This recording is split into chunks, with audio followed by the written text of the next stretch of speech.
Alrighty guys, we put it off for way too long. It's time for our second Tagalog lesson.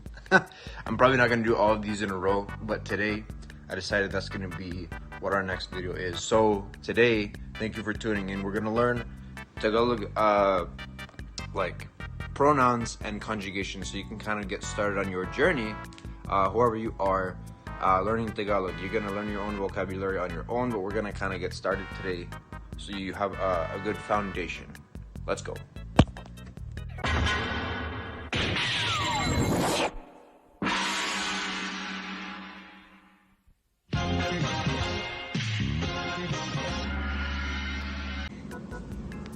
So I've got a beautiful whiteboard behind me, but I realized last episode that it's kind of a waste of time. I can literally just put words on the screen right here. So we're not going to waste time with that whiteboard. But our first word is the word for I or you, which is ako. Ako, write it down. It's a very simple word. You're going to need this one all the time, ako. Your second word is for you, ikaw or ka. And that's, I'm going through what is called the actor focus pronouns. So there's different forms of these pronouns we're going to talk about on a different lesson. But these are the basic pronouns that you need to understand before we get fancy. And so we'll talk about the other ones later. But so far we have ako and ikaw or ka. And sometimes ako can be shortened to ko, but it depends on the context. We'll talk about that later. So we have siya, which means she or he. It's the same word. And sometimes you'll be referring to an item as well. Like for example, maganda siya, you're talking about an object. Like for example, like someone says like, oh, I've been part of this great job, and you're really liking what you're hearing. Like, oh, maganda siya. Like, oh, that's a beautiful opportunity for you. And you're talking about this opportunity. That's another example. Sila. Sila. And this means them or they. And it's pretty self-explanatory. There's not a whole lot of different uses for this one. Let's move on. Ito. So ito means this, and you sometimes might shorten it to to. Sometimes you notice some of these words you'll take off the first I. Doesn't always work, but a lot of the times you'll notice you take off the first I at the beginning of the word. For example, our next word, yan. Because technically, people never pronounce it this way. I'm gonna be honest with you. Nobody says it yan. It's yan, yon, yun. It has a lot of different ways you can spell it and say it. A lot of alternative versions. But it basically means that. So ito means this, and yan means that. And most of the time, like I said, you're gonna remove the I, so it just disappears.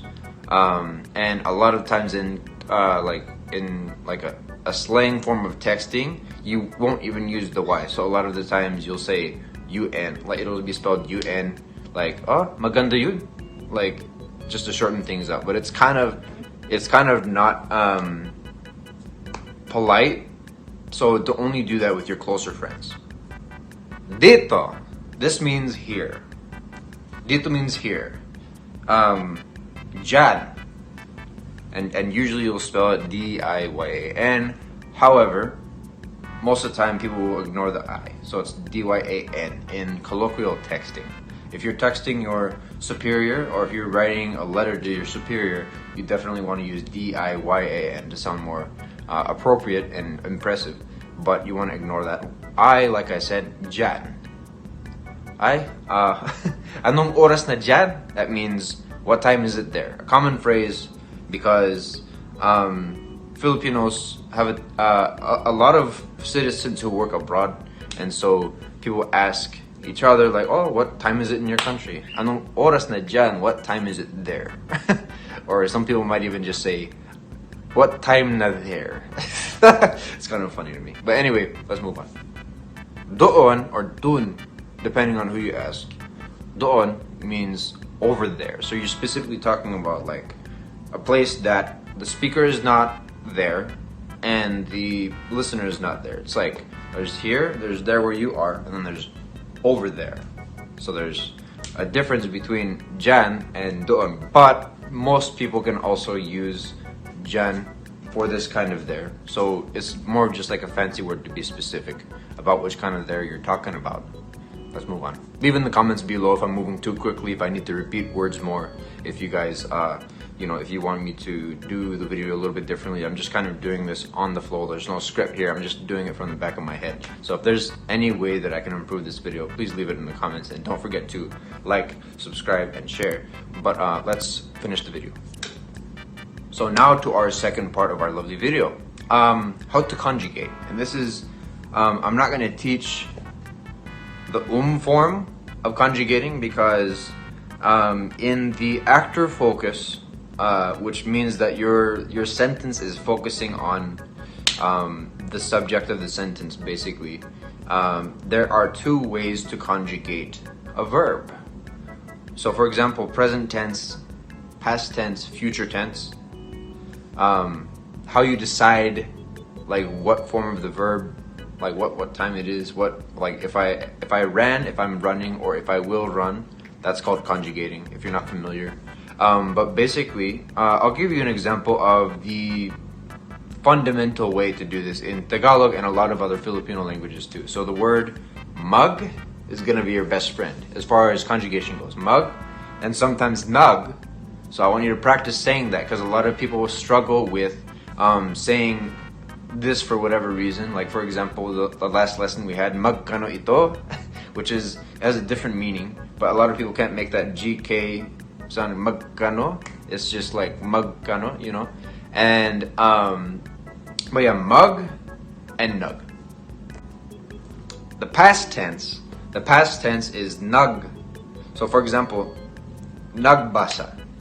Nagbasa ako means I read, and you'll notice that the ako goes after, so the structure is a little bit reversed of what you'll find in English. Nagbasa ako.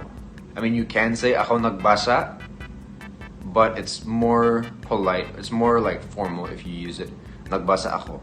And then present tense, I am reading, nagbabasa. So you'll take the first syllable and double it. So you've got basa, and then you make it into babasa. Babasa, sorry, I'm probably pronouncing it wrong with the tones, because technically there are tones, but that's another story, another lesson. Babasa, so nagbabasa ako is right now. And then the future, if you want to be official, you'll say magbabasa. So here's another example. Luto means to cook. Nagluto ako means I cooked before, or I was cooking. Nagluluto ako means I am cooking. Magluluto ako means I will cook. It's pretty simple. So make sure you're taking notes. And that's how you basically conjugate in Tagalog. I can get into the further details on another video. But make sure you leave a like, subscribe, and make sure to share this video to someone who you think needs to get off their rear end and start learning the language. Especially if you're living in the Philippines, it's going to be a lot of help to you. A lot of people say like, oh, it's fine, you know, people speak English. But if you want to be, going that extra mile, then I highly recommend that you start learning the language. And I mean, think about it. Well, people go to the US and very few never learn English. I mean, it's a given. Like, you're going to a country, you're gonna learn the language. You can kind of get a free get out of jail card in the Philippines sometimes, but come on, man, get off your rear end. And that's probably gonna be the theme of this video. I'm probably just gonna say that at the end. And remember, get off your rear end and learn some Tagalog today. Love you guys. Have a good one. Babush.